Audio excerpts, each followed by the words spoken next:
Primero que todo, tenemos que tener en cuenta que evalúa la espirometría. Debemos de tener en cuenta que la ventilación, que es lo que estamos evaluando, es ese movimiento de aire que va desde el medio externo hasta los alvéolos pulmonares. Entonces, la espirometría está evaluando esa capacidad pulmonar. ¿Qué quiere decir? Que es ese volumen de aire que está contenido y la velocidad con que hacemos la expiración. Entonces, al realizar la espirometría con el Wispiro, que es un programa que tiene el software del espirómetro, que es el Spiroban 2, es el que utilizamos en la uso, determina y cuantifica los volúmenes de aire, los volúmenes pulmonares y la capacidad respiratoria. ¿Listo? Entonces hay que tener en cuenta que el Spiroban tiene unos parámetros que evaluamos y que es la que tenemos en cuenta para el diagnóstico. Uno de ellos es la capacidad vital forzada, que es el PVC, que es ese volumen total que expulsa el paciente desde la aspiración máxima hasta la expiración máxima. Otro de ellos es el PEP1, que es el volumen máximo expirado en el primer segundo, lo que quiere decir que es el volumen que expulsa en el primer segundo de la aspiración forzada.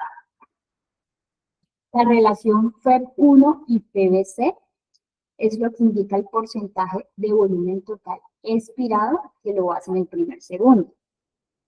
De ahí también tomamos en cuenta lo que es el PEP 2575, que se refiere al flujo expiratorio máximo que hay entre el porcentaje del 25 y 75% de la capacidad vital forzada y el tiempo que se tarda en hacer este flujo expiratorio. Otro de ellos es el PEP, quiere decir ese esfuerzo máximo que realiza a la expiración durante la prueba, o sea, la fuerza que debe ejercer el paciente.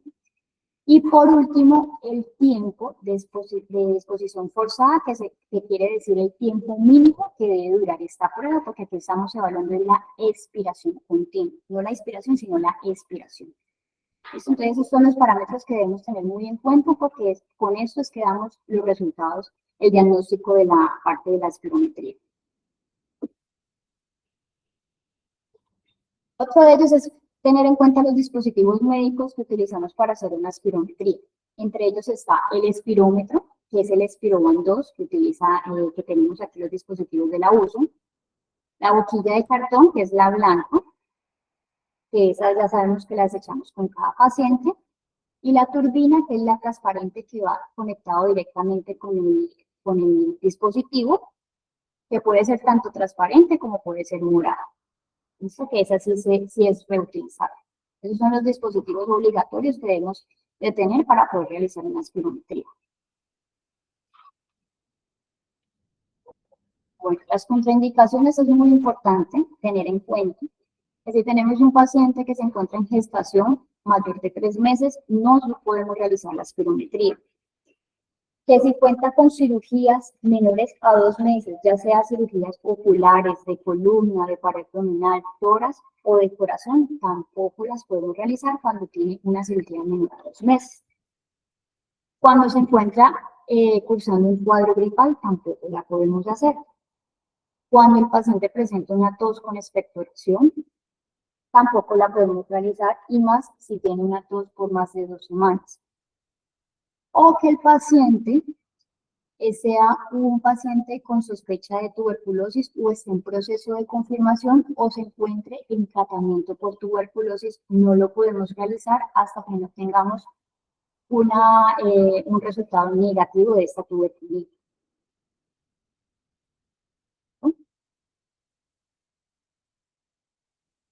Bueno, entonces hay unos elementos que tenemos que tener muy en cuenta a la hora de realizar la espirometría. Una de ellas es que la espirometría se debe hacer en posición parada, en posición bípeda. Si el paciente está utilizando faja, se la debe realizar para que pueda realizar una buena fuerza, porque si no, esta no le va a dejar realizar una buena fuerza. Si el paciente tiene prótesis dental, también se la debe de retirar antes de realizar la espirometría. Si el paciente utiliza inhaladores, ahí es muy importante a la hora de la prueba preguntarle si el paciente utiliza algún tipo de inhalador, porque no se puede realizar si lo ha utilizado Si es un inhalador de corta duración, no se puede realizar si lo ha utilizado a 6 horas. Como mínimo no lo puede haber utilizado en 6 horas. Si es un inhalador de larga duración, como mínimo no lo puede haber utilizado 24 horas para poder realizar esta espirometría. Entonces, si el paciente les refiere que sí utilizó un salbutamol, un ejemplo, eh, hace 2 horas, entonces hay que esperar hasta que las 6 horas pasen para que pase ese efecto al inhalador y poder ver el resultado real. ¿Listo? Entonces, si la respuesta fue positiva, entonces se lo reportan al jefe de inmediato para que ya le dé trato a cuál es el trato a seguir que se va a hacer a este caso. ¿Listo? Es muy importante revisar también las ventanas de alarma y la historia clínica. ¿Por qué? Nosotros tenemos un comunicado del año pasado, hace un año exactamente, donde hay unas empresas específicas donde las espirometrías se van a realizar de forma diferente. Ese comunicado la mayoría está enterado de que cuando son las empresas de Promoambiental, Proservice, Procali, Promovalle, ya sea que vengan por cualquier temporal, si ellos el día de hoy se les realiza una espirometría y el diagnóstico da falla en la técnica, ellos tienen que volver al otro día. Entonces, el profesional que lo realizó el primer día no puede ser el mismo porque el sistema te arroja aleatoriamente los pacientes. Al otro día puede ser otro profesional. Entonces, es muy importante dejar esa nota para que el otro profesional sepa por qué se le está repitiendo la prueba, porque muchas veces los pacientes no saben ni por qué están volviendo, a pesar de que sea el día anterior. Entonces, cuando ya el profesional que va a realizar por segunda vez la prueba diga, ah, listo, le salió falla en la técnica, entonces ya el profesional va a saber en qué se debe esforzar, en qué se debe enfocar con el paciente para que mejore y salga un diagnóstico diferente. Recuerden que las espirometrías dependen 100% de cómo haga la técnica el paciente. Si el paciente no hace una buena técnica, no le va a salir una buena espirometría. ¿Listo? Entonces, esta es una de las pruebas más difíciles porque no todo el mundo entiende de la misma manera. ¿Listo? Por eso mismo es muy importante verificar en el examen, al abrirlo, el nombre de la empresa de emisión para saber si esa empresa directamente a la que se va a dirigir, si aplica el comunicado o cómo aplica el comunicado. Esto recuerden que solo para esas empresas que están en el comunicado aplica, si es falla en la técnica, deben de volver al otro día a presentar el examen. Si presenta algún tipo de síntoma respiratorio, no lo puede presentar y debe volver cuando desaparezcan completamente síntomas respiratorios. Solo para las empresas que se encuentran en el comunicado. ¿Listo? Es muy importante que el PET se refiere a la fuerza que ejerce el paciente a la hora de expirar ese aire, debe ser igual a 6 o mayor a 6. ¿Listo? Si es menor, ya más adelante les voy a indicar cuál es el diagnóstico que deben de colocar, el criterio que deben de colocar. Y otra de las cosas importantes que tenemos que tener en cuenta es el PET. El PET se refiere al tiempo que debe de botar el paciente ese aire continuo, que debe ser igual o mayor a 3 segundos. ¿Listo? Es uno de los criterios que tenemos que tener en cuenta para saber si el paciente está haciendo una buena o una espirometría.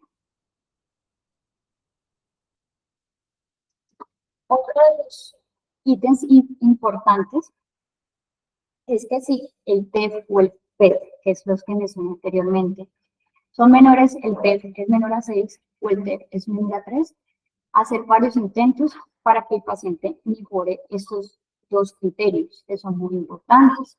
Que recuerden, si no cumple con lo mínimo de una botada de aire continuo por 3 segundos, no es una buena espirometría. Si no cumple con una fuerza que lo mínimo que nos están exigiendo es de 6, o si el paciente hace una fuerza bajita, los resultados van a salir bajitos. Entonces son criterios que te van a cambiar drásticamente los resultados a la hora de realizar. ¿Listo? Es muy importante no dejar una espirometría cuando el PEP o el BEP es menor a 2 segundos o menor a 2 litros sobre PEP. ¿Listo? Porque esto no, con un tiempo o con una fuerza menor a 2, no podemos dar un diagnóstico certero y no está realizando una buena espirometría. ¿Okay? Si el PEP o el PET es menor a 2, porque hay pacientes que por más de que uno les explique de todas las formas, tanto verbal como uno mismo hacerlo, el paciente no lo hace de una buena manera, no cumple con la fuerza ni con el tiempo, es menor a 2, ya sea que uno salga menor a 2 o los dos salgan menor a 2, el diagnóstico siempre va a dar falla en la técnica. ¿Listo? Por más de que hay otros criterios que vamos a tener en cuenta que más adelante les voy a explicar, el diagnóstico salga normal, pero si alguno de estos dos es menor a 2, el diagnóstico va a ser siempre falla en la técnica. ¿Qué quiere decir falla en la técnica? El paciente no está realizando una buena técnica para poder nosotros dar un diagnóstico certero. ¿Listo?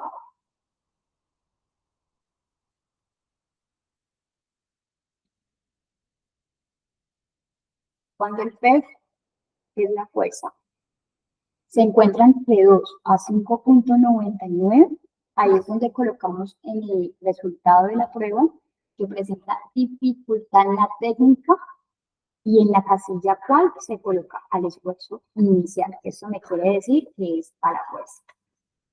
Si el tiempo se encuentra entre 2 a 2,99, igualmente se coloca que el paciente presenta dificultad en la técnica al esfuerzo corto, que me quiere referir que es en el tiempo. ¿Listo? ¿Por qué están estos parámetros aquí especificados? Porque recuerden que si el TEP o el PEP es menor a 2, da el diagnóstico da falla en la técnica. Esto es muy importante porque es una de los diagnósticos que más se equivocan y a la hora de hacer auditorías les baja mucho la puntuación. Y es muy importante dar un buen diagnóstico y de acuerdo a ese diagnóstico se ven las conductas a seguir. Es uno de los ítems que más vale a la hora de hacer auditorías. ¿Listo? Hasta el momento, ¿también hay alguna duda o algo?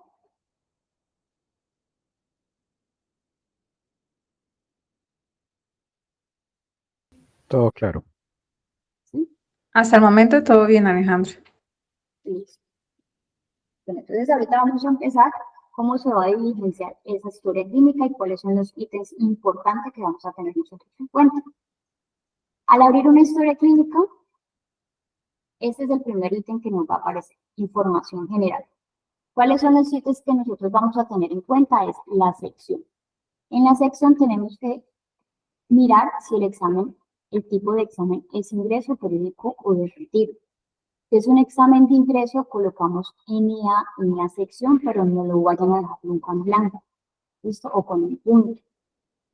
Si es un examen periódico o de retiro, se le pregunta al paciente en qué área se encuentra laborando y asimismo se coloca el área que refirió el paciente aquí en sección. ¿Listo? Eso es uno de los criterios que se evalúa en las auditorías. Esto que tiene puntuación también. Y me lo dejan en blanco, no me colocan en ese ingreso, eso va a bajar la puntuación de esa auditoría. ¿Listo? Otro de los criterios es la antigüedad en la empresa y cargo. Recuerden que si es un ingreso, se deja igual como aparece ahí en 00 porque apenas va a ingresar a la empresa.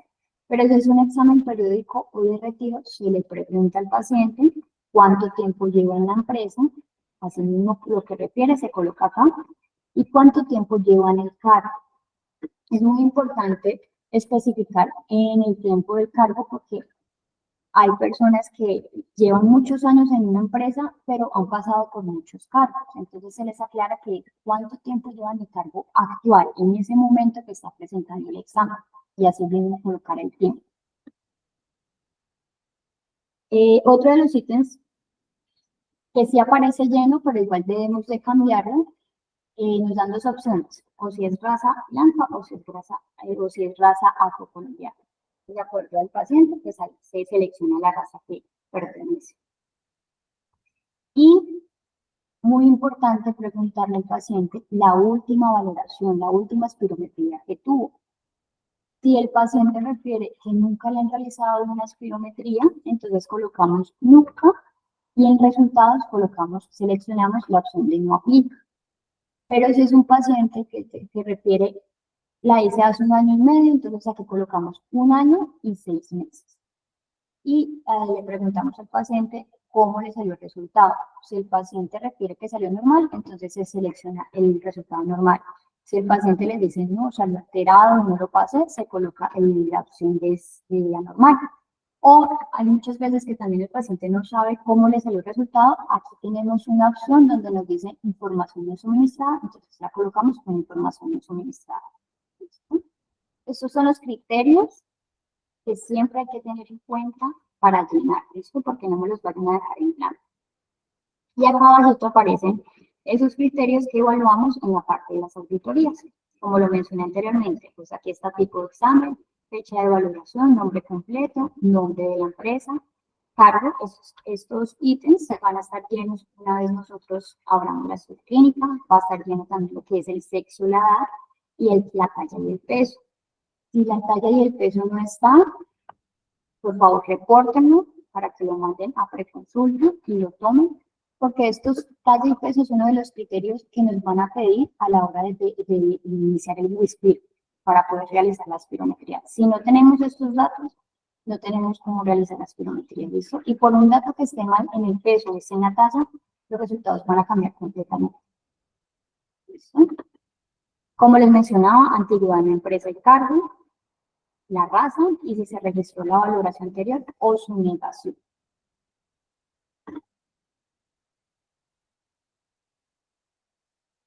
Y ahí vamos a la otra página, que es donde nos refiere los hábitos.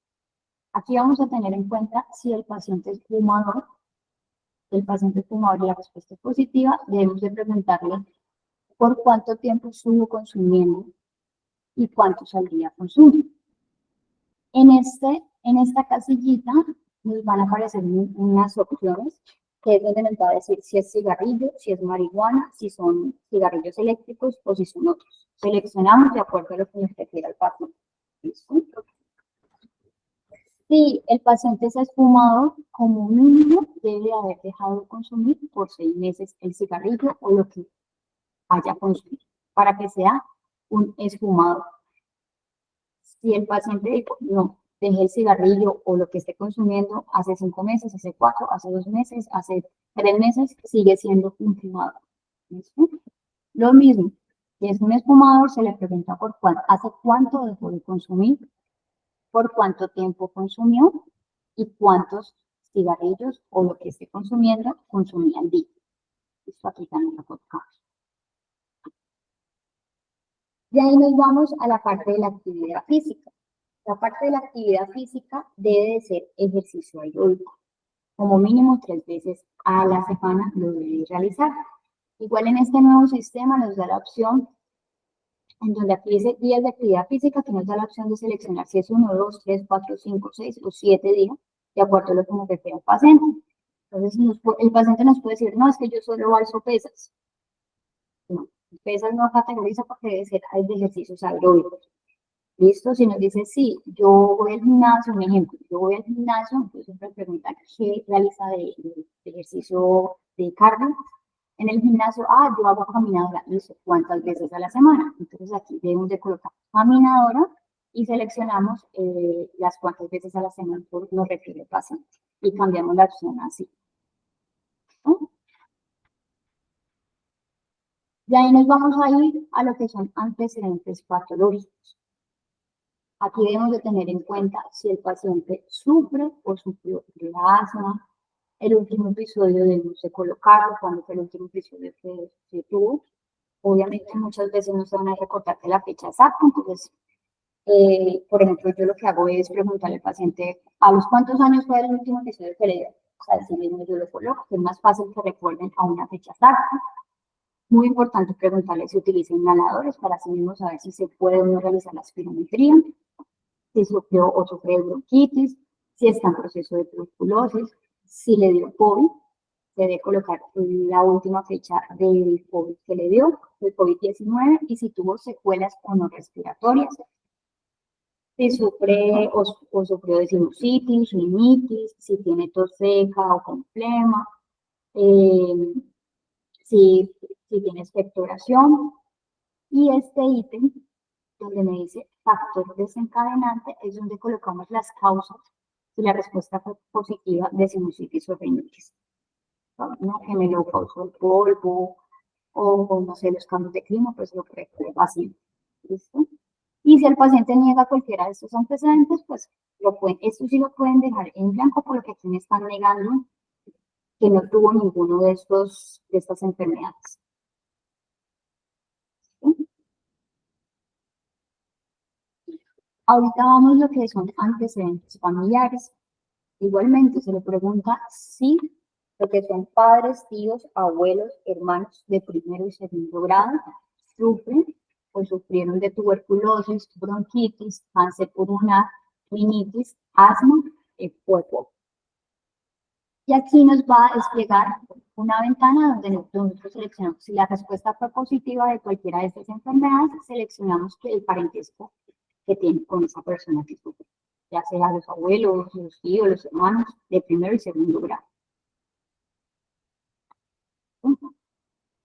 De ahí nos vamos a lo que es la exposición actual. La exposición actual se le pregunta al paciente cuando es un examen periódico o de retiro, porque esto exposición actual, el mismo nombre lo dice, es un paciente que está en este momento laborando y que sí está expuesto en este momento a alguno de estos factores. ¿Cuáles son los factores? Polvo, neblina, humo, gases o vapores. Recuerden que los polvos es todo ese material particulado, la exposición de material particulado, ya sea harinas que trabajen en una carpintería, que produzca mucho material particulado. Lo que son los humos es lo que es los materiales vegetales, si trabaja con combustión del caucho, plásticos, soldadura, eso es lo que produce el humo. Lo que nos refieren esos gases y vapores son los que trabajan con pintura, los que trabajan con fundición de metales. Y la neblina, recuerden que es ese aire que permanece estacionario o en movimiento lento que se va enfriando. Entonces, si la respuesta es positiva, cuando es un examen periódico de retiro, se selecciona a qué factor está expuesto.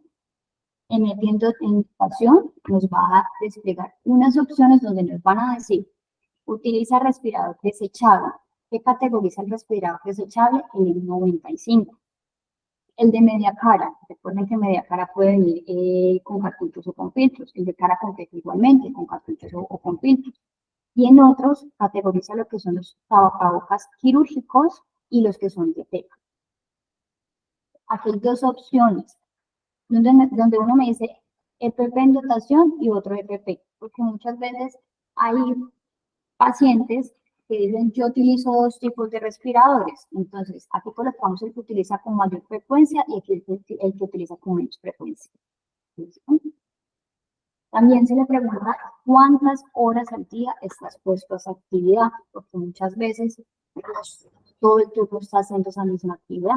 ¿Sí? Entonces hay que ser específicos y preguntar al paciente, usted todo el turno, porque hay turnos de 8, de 10, de 12, todo el turno que estás realizando la misma actividad. Entonces, si el paciente dice que sí, entonces se coloca las horas que está expuesto. O si el paciente dice que no, entonces se le pregunta cuántas horas le dedica o cuánto tiempo le dedica a esa labor que está expuesto, digamos un ejemplo, al polvo. Entonces ahí se coloca el tiempo de exposición que está en el día. ¿Listo? Aquí seleccionamos si utiliza, se le pregunta al paciente si utiliza esa protección respiratoria. Y si no lo utiliza, entonces colocamos aquí el motivo no uso, o sea, coloca lo que le haya referido el paciente. De ahí nos vamos a lo que son antecedentes laborales. Los antecedentes laborales, sí o sí, sin importar qué tipo de examen es, se deben de llenar. Entonces, como mínimo nos exigen 3 empresas si la respuesta es positiva y si el paciente estuvo expuesto en alguna empresa donde laboró. Si la respuesta es negativa, se coloca niega. Aunque sea en el primero, colóqueme niegue, pero no me lo vayan a dejar en blanco porque si no se toma como si no se le hubiera preguntado al paciente.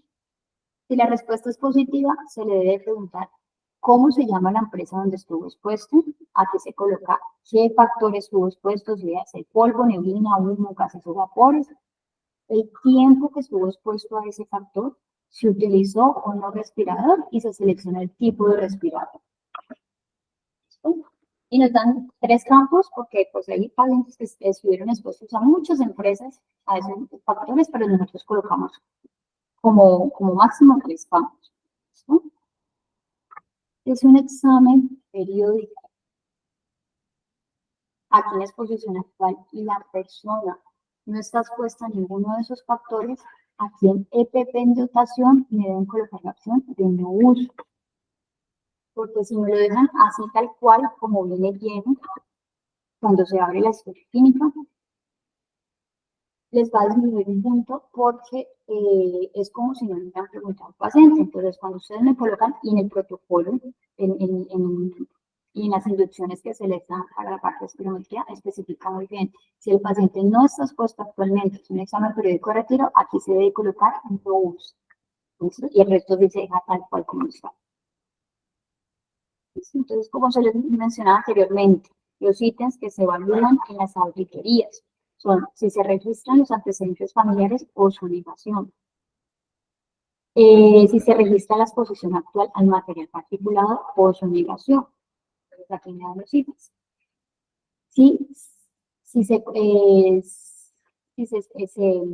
La exposición en otras empresas, si estuvo expuesto o no, o su negación, igualmente. ¿Sí? Entonces, ahorita es muy importante saber cómo se hace la prueba de la espirometría. Para hacer una prueba de espirometría, el paciente debe estar en posición bípeda, ¿no? Él debe realizar una expiración relajada, pero máxima. Después de realizar esa inspiración relajada y máxima, se debe introducir esa boquilla a la boca. Yo siempre les tiendo a referir que se la introduzcan hasta la mitad, porque si se la dejan en los bordes de los dientes o de los labios, ellos hacen interferencia en la salida de ese aire por el tubo. Y no puede haber nada dentro de ese tubo para que haga interferencia. Como lo refiere acá, debe de sellar la boquilla con los labios para que no se vaya a escapar ese aire. La lengua tiene que estar por debajo de la boquilla para que no vaya a hacer interferencia. Y los dientes obviamente quedan arriba y abajo. Una vez ya haya ubicado la boquilla en su boca, ahí sí se le indica que el paciente debe realizar una aspiración fuerte y forzada. Y durante esa prueba se le va indicando que debe continuar hasta que se le dé el punto en que ya cumplió con el tiempo, y si ya se le indica, ya puedes parar de botar ese aire, pero siempre se le tiene que dar las indicaciones al paciente para que no se vaya a perder. ¿Sí?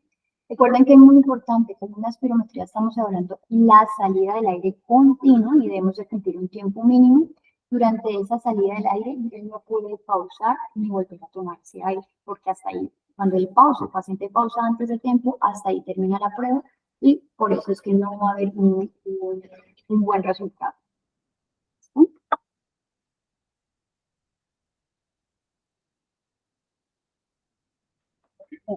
Ahora vamos a la parte de resultados de la prueba. El resultado de la prueba, aquí es donde vamos a tener en cuenta este ítem, que si presentó dificultad en la técnica o no. Recuerden que cuando un paciente realiza una fuerza, que es el P, que está entre 2 a 5.99, ahí sí coloco que sí presentó dificultad en la técnica al esfuerzo inicial. Pero si el paciente me hizo un tiempo que está entre 2 a 2.99, igualmente colocamos que presentó dificultad en la técnica, pero al esfuerzo por. ¿Sí? Aquí a la derecha me muestra el cuadro, que es el que nos arroja una vez realizamos la espirometría en el software de Wispiro Pro. Entonces, ¿cuáles son los resultados que tenemos que tener en cuenta para pasar en la historia clínica? Nos están pidiendo el PVC medido en litros. En este caso lo vamos a coger de este cuadro, que es el PRE en minúsculas, aquí nos lo está diciendo PVC medido en litros, que es 4.36. En el sistema nuevo se coloca punto, ya no se coloca como sino punto porque pues, los parámetros cambiaron. No nos deja cerrar después la historia si le colocamos una coma. Antes, en el ciclo antes sí nos dejaba con una coma, ahorita es con punto. ¿Listo? Entonces colocamos 4.36 como me lo está indicando en la tabla. De ahí pasamos al PVC. El PVC lo cogemos del pre mayúscula, en este caso es 5.39. Lo puse aquí. Luego pasamos al porcentaje de relación del PVC, 124. El PEP1, 4.40. Porcentaje de relación del PEP1, 120. La relación PEP1-PVC, 81.6. El porcentaje de relación, 96. De ahí me manda al FEP 2575, 4.10. Porcentaje de ese FEP 2575, 103. La fuerza, que es el PEP, aquí me está indicando que es 10.72. Y por último, el tiempo, que es 1.62. Nosotros al realizar una espirometría nos enfocamos en 5 parámetros para saber si el paciente hizo una buena espirometría o no, o si tiene que seguir haciendo más intentos para poder lograr una buena espirometría. ¿Cuáles son los parámetros que nos vamos a fijar? En el porcentaje de relación, o sea, el porcentaje PRE, en estos 3 primeros, que es el PVC, FEP1 y la relación FEP1-PVC. Con estos es que damos el diagnóstico. De acuerdo a estos resultados, damos el diagnóstico de acuerdo a los que aparecen en el protocolo, donde nos indica qué diagnóstico es y cuál va a ser la conducta a seguir de acuerdo a ese diagnóstico. Y también nos tenemos que enfocar cómo le salió el resultado de la fuerza, que es el PEP, o el tiempo. ¿Listo? En este caso, vamos a tener en cuenta a la parte de auditar si se registra la dificultad en la técnica o su negación. En este caso sí presentó dificultad en la técnica al esfuerzo corto porque el tiempo fue de 1.62 y si reporta los valores del resultado de la espirometría, si están llenos todos estos valores.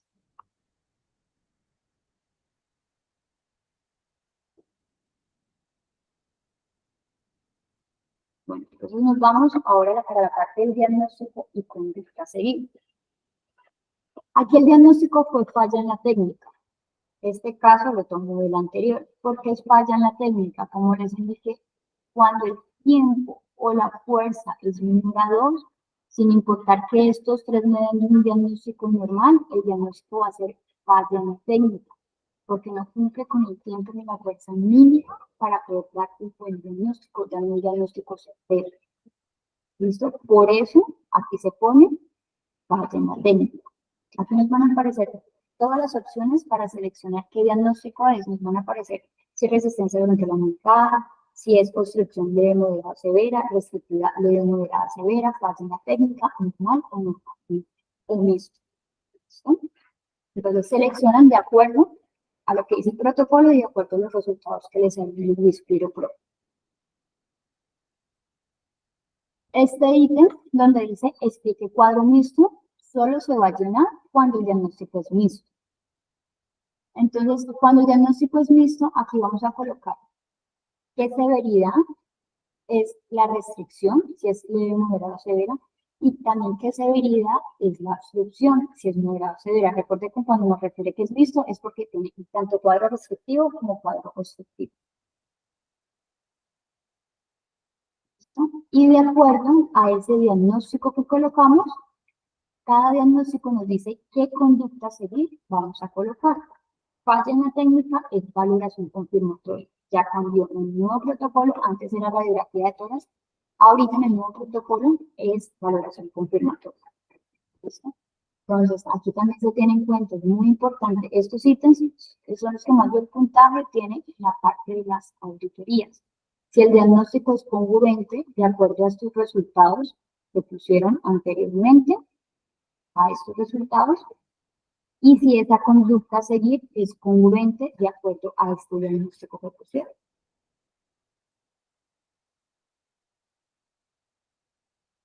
Entonces, ahorita sí vamos a ver cómo vamos a dar ese diagnóstico de acuerdo a los resultados que arrojó el programa. Para que sea un diagnóstico normal, aquí me está diciendo el protocolo, el PVC debe ser mayor o igual a 80. El FEP1 debe ser mayor o igual a 80. Y la relación FEP1-PVC debe ser igual o mayor a 90.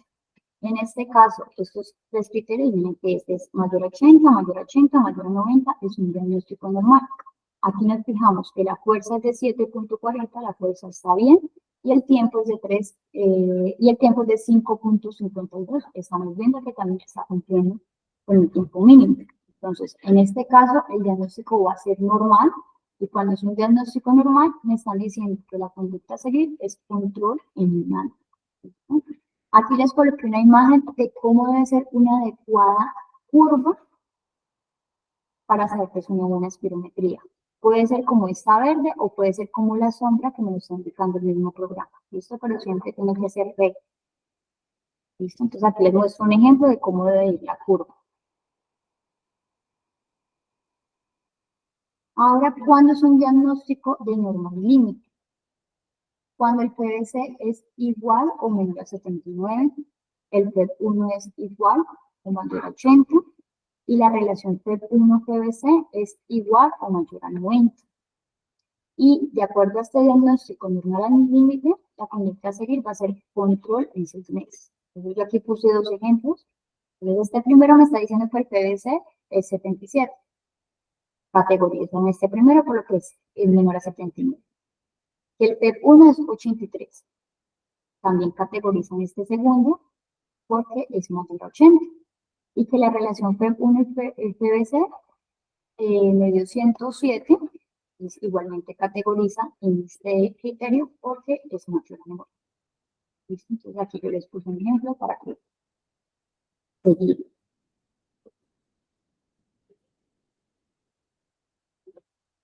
Bueno, entonces ahorita nos vamos para el diagnóstico mixto. Entonces el diagnóstico mixto me está diciendo que el PVC debe ser menor o igual a 79. El PEP1 debe ser menor o igual a 79. Y la relación PEP1-PVC debe ser menor o igual a 81. Donde me indica que cuando es un diagnóstico mixto, la conducta a seguir es el test postbroncodilatador, radiografía de tórax y correlación clínica. ¿Listo? Aquí es donde nos vamos a fijar qué tipo de restricciones y qué tipo de obstrucciones, que ya lo vamos a ver más adelante, de cómo lo vamos a categorizar de acuerdo a esa severidad.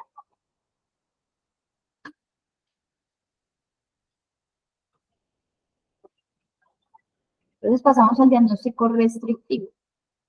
Me está diciendo que el PVC debe ser igual o menor a 79, el PEP1 debe ser igual o menor a 79 y la relación PEP1 y PVC debe ser igual o mayor a 90.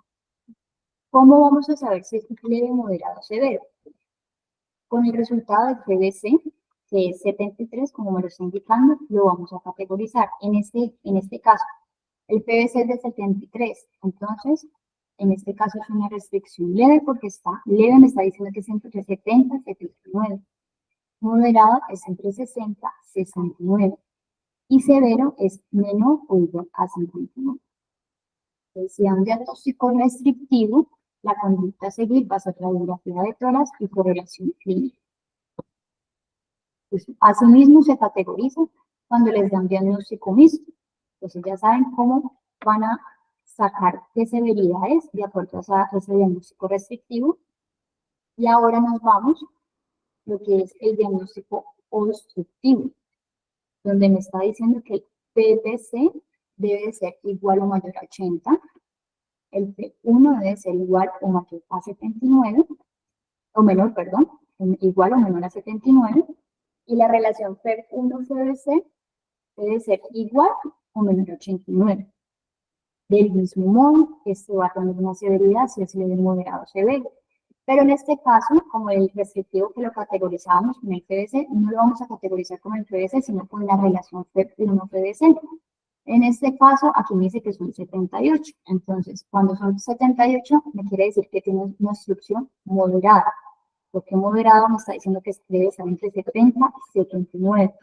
Leve, 80-89 y severo, menor o igual a 69. Entonces, si presenta un diagnóstico obstructivo, la conducta a seguir va a ser el test broncodilatador y la correlación clínica.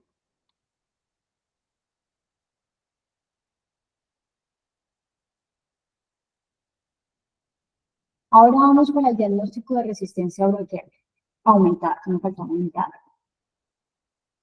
Para que una resistencia bronquial aumentada, el PVC debe ser mayor o igual a 80, el PEP1 mayor o igual a 80, y la relación PEP1 o PVC debe ser debe ser igual o menor a 89. Cuando es un diagnóstico de resistencia bronquial aumentada, me está diciendo que la conducta a seguir es control en 6 meses y consultar en caso de sí.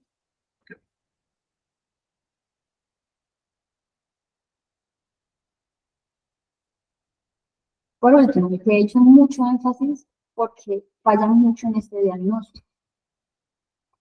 Donde me indican un diagnóstico falla en la técnica. Me está diciendo que ya sea el P o el T, que los dos salgan menor a 2, o ya sea solo uno que salga menor a 2, el diagnóstico va a ser falla en la técnica. La conducta a seguir de acuerdo a esa falla en la técnica es valor confirmatorio. Aquí les pongo el ejemplo. Aquí, ¿por qué salió falla en la técnica? Porque el tiempo fue de 1.3, a pesar de que la fuerza fue de 5.69, que con eso también me da dificultad en la técnica, al esfuerzo inicial y al esfuerzo corto. El tiempo, con solo el tiempo que es menor a 2, me da un diagnóstico falla en la técnica, a pesar de que esto esté normal.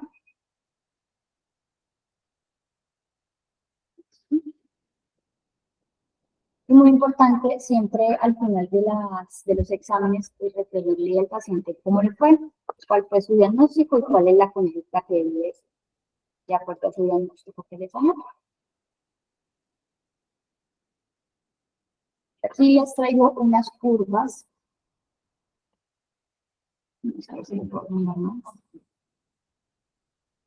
De cómo no deben de quedar las curvas. ¿Listo? Cuando la curva sale con muchas pausas, con mucha turbulencia, como lo muestra aquí en toda la expiración que está realizando, esto me quiere decir que el paciente al un cierre glúteo. Esto no es una curva adecuada para hacer una buena espirometría. Entonces, con nada más que salga la curva así, sabemos que tenemos que repetir el examen.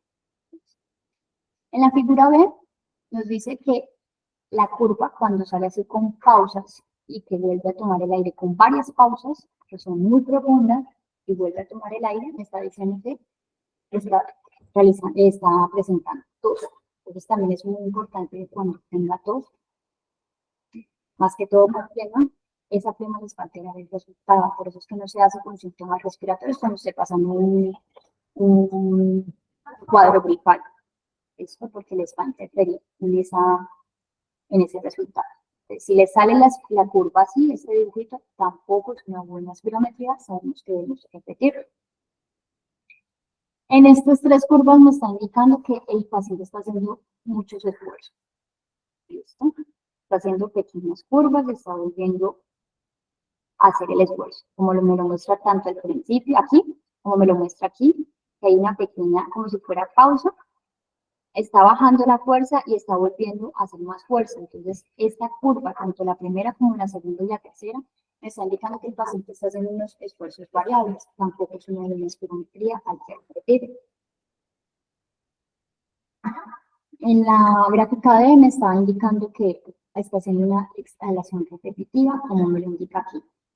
De pausa, para de botar el aire, vuelve a tomarlo un poco y vuelve a botar. Recuerden que mientras el paciente está haciendo la expiración, no puede pausar ni puede volver a tomar el aire, porque cuando ya pausa, hasta ahí termina la prueba, porque no estamos evaluando lo que en realidad necesitamos evaluar. En la gráfica E me está indicando que hay una obstrucción en la boquilla. Por eso es que es muy importante que no se deje la boquilla ahí en los dientes o en los labios, o que la lengua esté dentro de la boquilla, porque esto me va a hacer obstrucción cuando él vaya a sacar el aire. Por eso es que yo siempre trato que se introduzca un poquito más, así sea hasta la mitad, y que la lengua siempre vaya debajo de la boquilla, no dentro, porque si no, le va a hacer interferencia a la salida de ese aire y la espirometría va a salir mal. Y la última, en la gráfica de F, me está diciendo que hay una terminación temprana, como me lo muestra en este punto, y acá. Que paró de botar el aire, vuelve a tomar, y vuelve a botar. ¿Listo? Entonces, cualquiera de estas 6 curvas, si nos sale cualquiera de estas 6 curvas, nos está indicando que no está haciendo una buena espirometría, que hay que volverlo a intentar. ¿Listo? Entonces, es importante ser muy claros a la hora de dar la explicación de cómo se debe hacer la espirometría, de saber identificar los parámetros que se deben de tener en cuenta para saber si el paciente está haciendo una buena o no espirometría, para así mismo saber si hay que repetirlo o indicaría al paciente que tiene que mejorar, porque muchas veces está haciendo el tiempo adecuado, pero no está haciendo una buena fuerza. Entonces, tanto fuerza como tiempo son criterios en que te van a cambiar completamente el resultado de la espirometría. ¿Listo? ¿Alguna pregunta para la parte de la espirometría?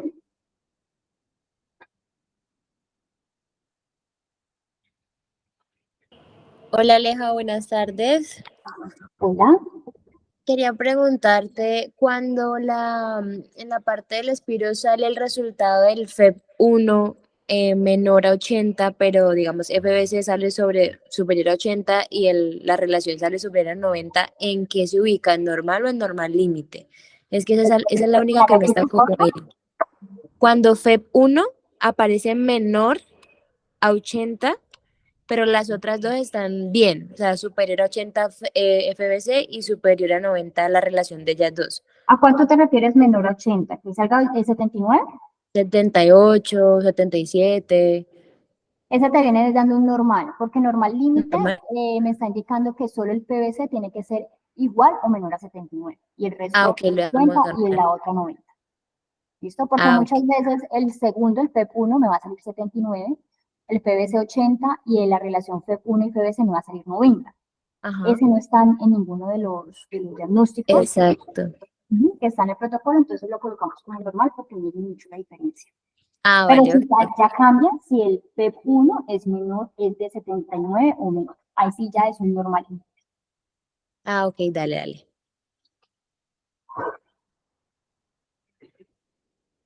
¿Hay alguna otra pregunta?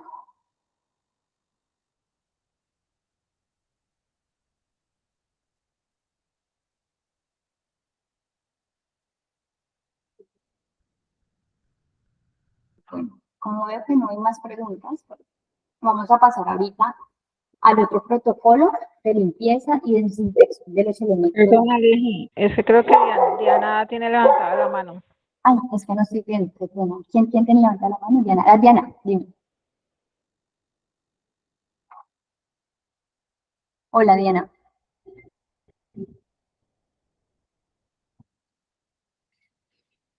Diana, ¿la que está escribiendo?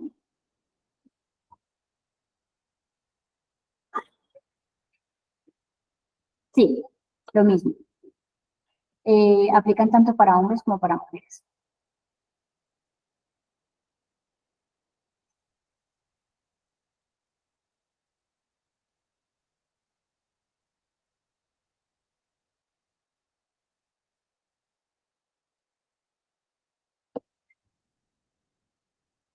Si de pronto están escribiendo en el chat o hay alguna mano levantada, me avisan, por favor, que no estoy viendo el chat. Estoy directamente desde la presentación.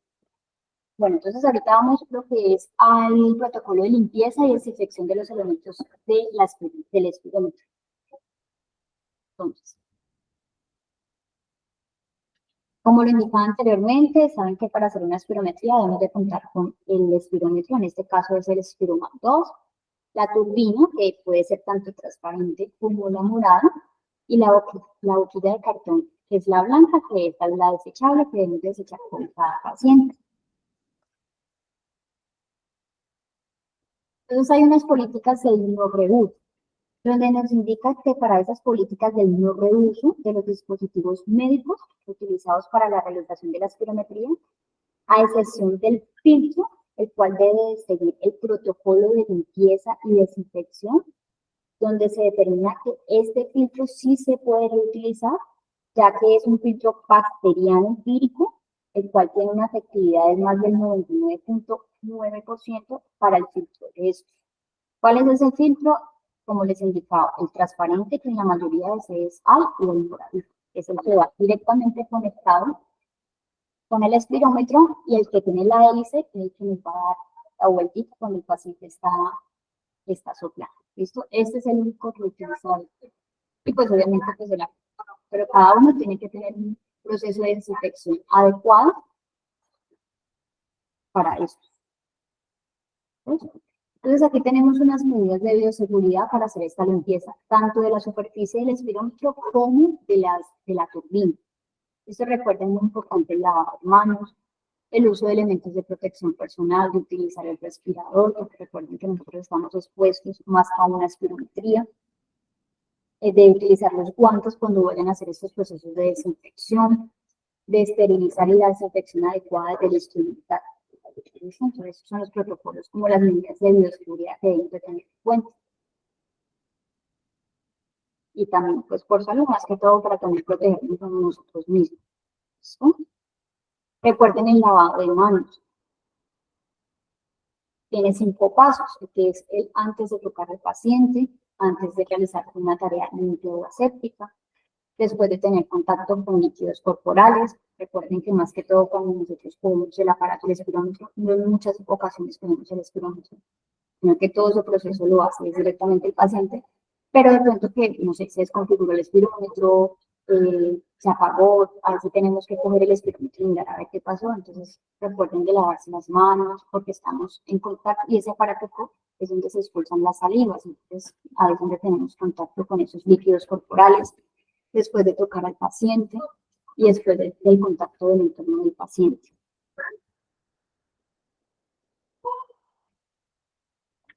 Hay unos criterios a tener en cuenta y es que esas superficies tanto internas como externas deben de ser desinfectadas antes de hacer una nueva prueba. También es importante utilizar, como les indicaba anteriormente, utilizar guantes desechables al tocar las boquillas. Ahí es donde el paciente coloca la boca y tira directamente la saliva, o a limpiar las superficies que están expuestas a la saliva o al esputo, si es el caso. Eso porque uno sabe que uno no puede realizar una espirometría cuando un paciente tiene flema o está cursando un cuadro gripal, pero en muchas ocasiones, por más de que uno le pregunte al paciente, usted, y les especifique cuáles son los síntomas, lo van a negar, porque me ha pasado en varios casos, y a la hora de hacer la espirometría, donde uno se da cuenta que tiene flema o tiene algún otro síntoma. ¿Listo? Entonces, pues, ahí es donde se va a ver ese esputo o esa saliva que va a salir cuando va a hacer la prueba. ¿Listo? Y adoptar mayores precauciones al realizar el examen a pacientes de alto riesgo con enfermedades contagiosas. Bueno, ¿cómo va a ser la limpieza del espirómetro, de la superficie del espirometro? Se debe hacer con un paño humedecido con jabón antibacterial. Después, se va a retirar los residuos con un paño seco.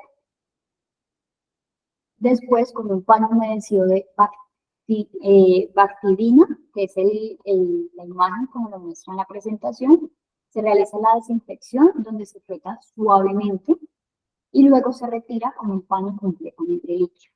Este es el proceso para realizar la desinfección del espirobano, no de la turbina, sino del espirobano, de la superficie del espirobano. Eso porque recuerden que ese aparatico lo tocan todos los pacientes para poder hacer la espirometría. ¿Cuáles son las contraindicaciones de la limpieza del espirobano? La desinfección del espirómetro no se puede realizar con alcohol ni líquidos que contengan el glutaraldehído y no se puede sumergir el lector, el optoelectrónico en ningún tipo de líquido porque se daña. Ahora sí, vamos a cómo va a ser la desinfección adecuada de la turbina. Sí se realiza con el glutaraldehído al 2%, que se lo encuentran en el laboratorio. La desinfección debe de realizarse en el laboratorio. ¿Cuáles son los pasos para realizar la desinfección de la turbina? Entonces, en una cubeta tapada con el glutaraldehído, se introduce, se deja remojando la turbina durante 10 minutos tapadito la cubeta. Cuando ya pasan esos 10 minutos, posterior se realiza la limpieza usando el cepillo de cerdas de nylon, haciendo énfasis en esas ranuras. Después se deposita en una cubeta de agua limpia, agitándola suavemente para eliminar ese desinfectante, ese líquido que le echamos, y luego se deja secar al aire ambiente. ¿Sí? Recuerden, es muy importante comprobar que cuando ya vayan a hacer la espirometría después de que lo lavaron, de que el hélice esté girando, porque si no gira el hélice, no te va a arrojar los resultados por más de que pasen de lo sigue intentando, y que esté bien conectada la turbina al espirómetro. pero muchas veces solo se coloca en la superficie y si ustedes no lo ruedan, no ven que pasó hasta el otro lado, pues él tampoco les va a dar los resultados. Entonces es muy importante revisar que esté bien conectado y que el hélice gire. ¿Listo? Si hay alguna turbina que ya no tenga hélices, que ustedes no se la observan, que es la parte, las hélices son de color negro cuando son transparentes, ya esa turbina no sirve, porque no tiene hélice y no va a tener cómo darnos, arrojar esos resultados. ¿Listo? ¿Cuáles son las contraindicaciones de esa limpieza de la turbina? No es poner la turbina a temperaturas altas, no colocar bajo un grifo de agua corriente, no sumergir el lector en ninguna solución, ningún tipo de líquido, y no usar soluciones alcohólicas para la limpieza de esta turbina. Esto siempre se debe hacer con el líquido que está en el laboratorio, que es el glutarato. ¿Listo? ¿Alguna pregunta? Hola, Aleja, sí, yo, por ejemplo, aquí en la sede de Puerto solamente tenemos el glutardehído, digamos que eso es lo único que se tiene para la limpieza como tal, porque no se ha llegado pues a recibir ningún otro tipo de elemento como los que estabas, que no me acuerdo el nombre, para limpiar como tal el espiro, sino que tenemos aquí isopañiles, pues porque eso lo usamos para otras cosas, pero digamos que para limpiar ahí, como qué opciones puedo tomar yo. Pues de acuerdo al protocolo, solo está este líquido. Ya tienes que hablar directamente con la coordinadora, con el jefe inmediato, porque solo está indicado de acuerdo al protocolo para este Espiroban, porque acuérdense Ajá. que cada equipo tiene un manual donde nos indica con qué se puede limpiar a continuar. Solo nos dice que es con bactidina. Entonces ya se tiene que hablar Ah, con la ok. coordinadora, con el jefe inmediato para mirar a ver cómo. Vale, gracias.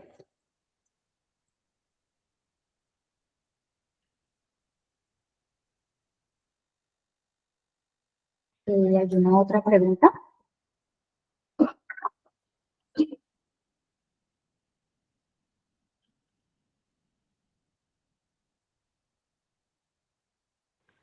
Por el momento ninguna, Alejandra, todo claro. Gracias.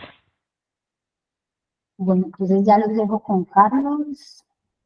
Todavía no se vayan a desconectar. Denme un momentito.